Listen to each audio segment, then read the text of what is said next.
رحیم ټول والدینو ته سټوډنټانو ته زما د طرف نه سلامونه. علمزیب ډیپټي کنټرولر پېښور بورډ تاسو ته مخاطب یم. پېښور بورډ ان شاء الله په 6 تاریخ باندې سحر 11 بجې د فرست ایئر او د سیکنډ ایئر د نتیجو اعلان کوي.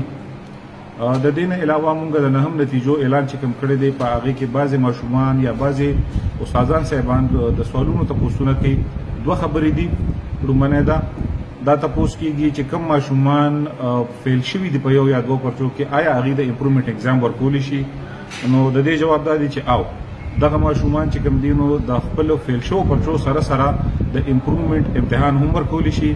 انشاءالله د بورډ ویب سایټ د بورډ ویب پورټل چې کوم دی د 6 تاریخ نه او 6 تاریخ او د 6 تاریخ نه پس په ایکټیو وي.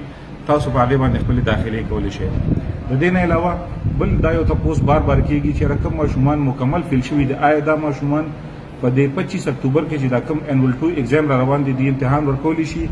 نو د دې خبرې جواب دا دی چې او دا ماشومان چې کوم په دې نهم امتحان کې مکمل فیل شوي دي نو هغې د 25 اکتوبر نه چې کوم امتحان شروع کېږي په هغې کې داخلې کولی شي په هغې کې امتحان ورکولی شي.